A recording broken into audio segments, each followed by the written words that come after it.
Welcome to That's Good Sports. I am Brandon.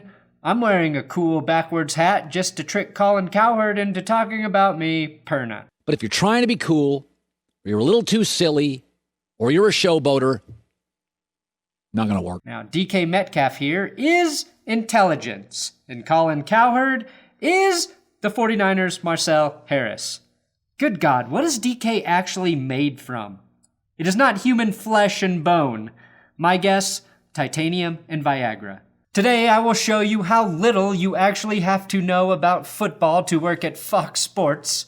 Don't want all this dance and stuff. And it's time to reintroduce Antonio Brown to you as a Tampa Bay Buccaneer. Share the best story of the week from the NFL. And no, it is not sexy Ryan Fitzpatrick in short shorts. Who wears short shorts? Fitzmagic wears short shorts. That's good sports.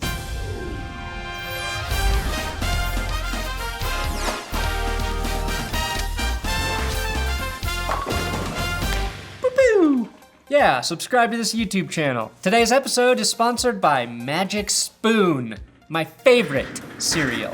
Now, I used to eat a giant bowl of chocolate-flavored cereal every morning for breakfast. But about 2.5 years ago, I decided to cut out as much unnecessary sugar and carbs from my daily eating routine as possible. And cereal was the first to go. And it left a giant void in my life, like a certain football team has done for the last 4 years. Then, I found Magic Spoon, which contains 0 grams of sugar, 11 grams of protein to feed my tiny muscles, and just 3 net grams of carbs. And they have my delicious cocoa cereal, which I can now eat for breakfast guilt-free. My dad had to remove gluten from his diet recently, which is not easy, unless you have great replacement options like Magic Spoon. I got him the Magic Spoon Variety Pack, as it's gluten, soy, grain, and GMO free. Click my link below, magicspoon.com/thatsgood, and sample all of the flavors with the Variety Pack. If you don't love Magic Spoon for any reason, they will refund your money, no questions asked. Magic Spoon, link below. Before I start, I just want to say, I think the world would be a much better place if we had 1 billion Teddy Karasses on the planet. Hey, we got it. I know, hey, dude, we played 17 plays in the first half coming off a bye, bro. Your first start. Proud of you. That's dubs right there, dude. You had to savor a dub. It's too hard to win to be a guy. Yes, a Miami Dolphins offensive lineman is the example of leadership we need. That is how you lead. That is how you pick up another person while striving towards a common goal. Be someone's Teddy today, if you can. Now, Fox Sports radio host and quarterback expert Colin Cowherd has officially pulled a 180 on Drew Lock. Ironic, considering that 180s are one of the first tricks cool kids who wear backwards hats learn on their skateboards. Drew Lock is going to explode for Denver this year. Cowherd went from declaring Drew Lock a dark horse MVP candidate to now saying he's out on Lock. And what was the last straw for Colin? It appears it was when Lock threw 3 touchdowns in the 4th quarter to beat the Chargers. In what could have been Drew Lock's career-defining moment, Colin Cowherd decided that is when he knew Drew Lock didn't have what it takes to be an NFL QB. I'm sure when Colin watched his daughter take her first steps, he was like, stick to crawling. Your balance is amateur at best, and you will never lead anyone with that arrogant waddle in those loose-fitting clothes. Russell Wilson's not cool. Okay, I agree with that one, Colin. People always don't get the backwards hat thing. They think it's about the hat. It's metaphorical. The backwards hat is a metaphor for how old you sound, Colin. Drew Lock, after being ridiculed all week for bad play against Kansas City, ever so gently danced after throwing a game-winning touchdown with no time remaining. Shameful, Drew. Everyone knows that after you throw a walk-off touchdown pass, you have to shake everyone's hand on defense. offer them your condolences, and then gather your team for a lecture in humility and winning with class. If you want to lead in the NFL, the only emotion you're allowed to show as a quarterback is unchecked anger that a therapist would prescribe medication for to combat. See Tom Brady, a real leader. Tom Brady not cool? Now I'm going to go through some of Cowherd's key arguments here and see if any of them make any damn sense, which might be a fool's errand. But I am the fool for that errand. Point 1. Okay, you're at a franchise with John Elway. John Elway's shadow is better than you. Hard to really fact check anything here, so I'll just note that John Elway was 4-6 in his first 10 starts, while Lock is 6-4. Really 6-3 if you throw out the Steelers game where he got hurt in the first quarter. Also a fact check here. The only shadow who is actually better than anyone is the fucking shadow from Peter Pan. Peter Pan also way too cocky for Colin Cowherd, which is why he roots for Captain Hook, like an insane person. Point 2. All the cool dancing. Win more games, Cub Scout.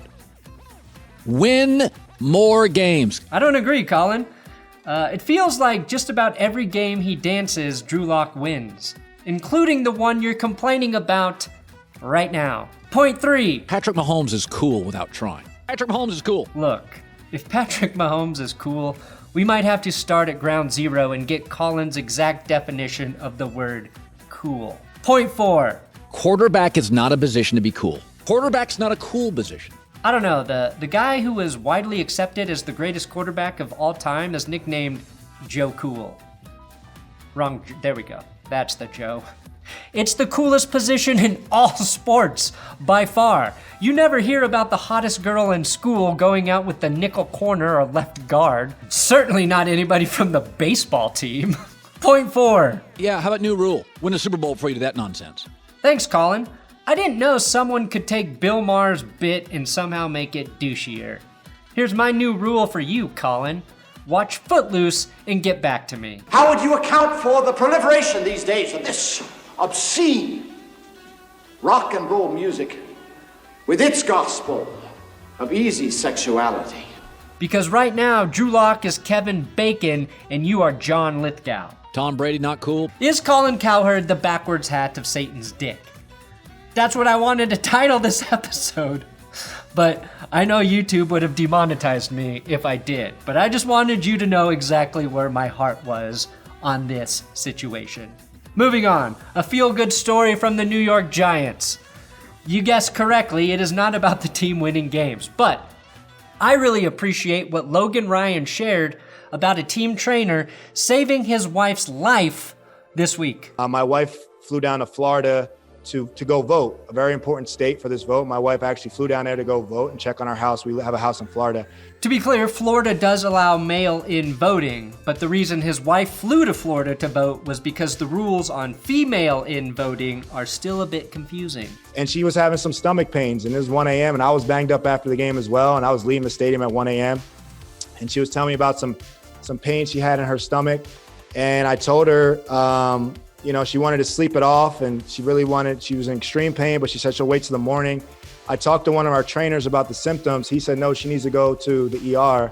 My wife ended up going to the ER, and they ended up catching, I don't want to butcher the word, ectopic pregnancy, where the egg was in the wrong place in her fallopian tube, and it was about to burst. So she ended up going to emergency surgery is what I'm dealing with right now. And they ended up saving her and ended up preventing a lot of what could have been done.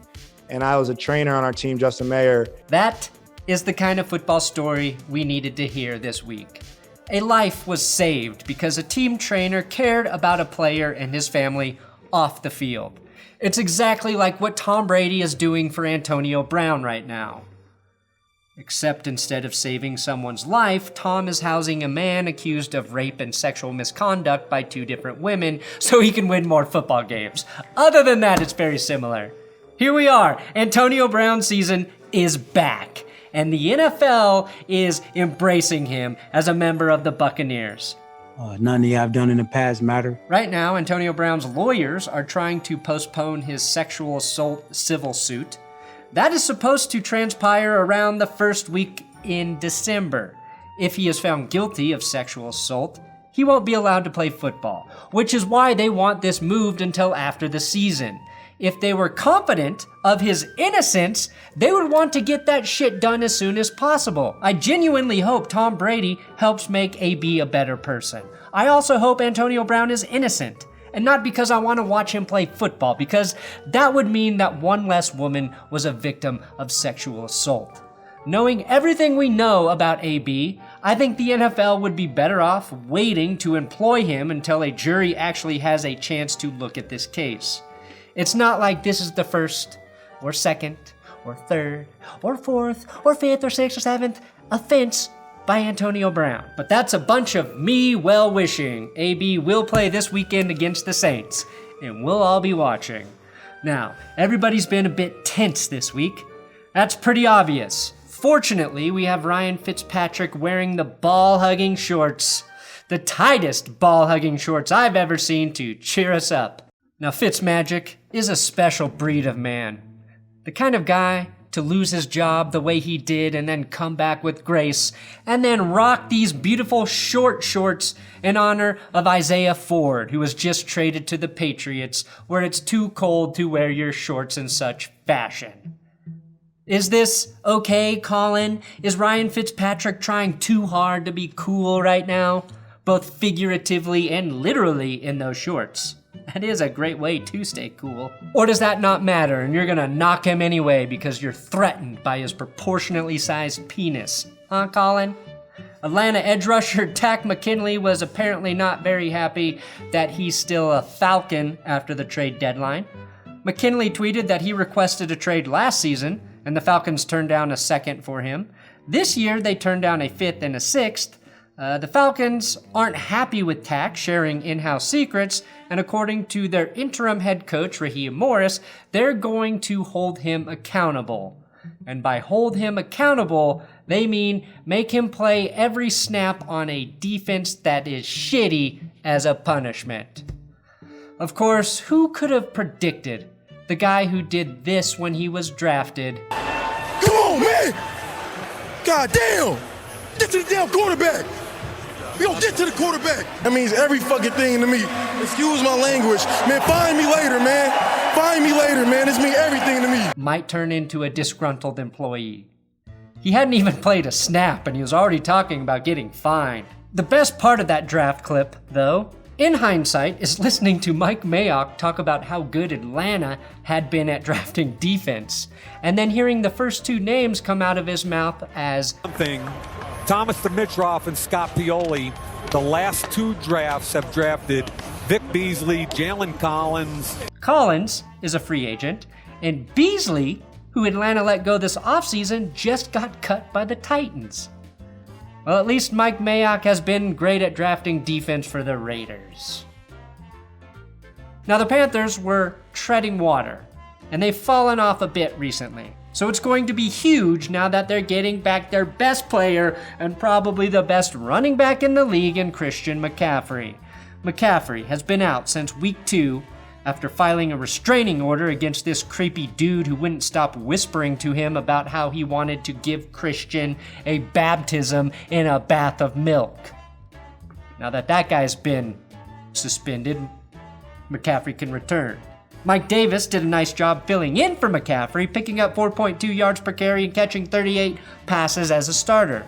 I really wish the Broncos could have avoided playing Christian McCaffrey this season. It's going to feel weird rooting against a McCaffrey, and it's probably going to be the first time I've rooted against a Christian since Tim Tebow joined the Patriots. Thanks for watching another episode of That's Good Sports right here on YouTube. Please subscribe to this YouTube channel and click the YouTube recommended video on the screen. I can just click a button that says Best for Viewer, and that's what YouTube will recommend. So, was this recommendation best for you?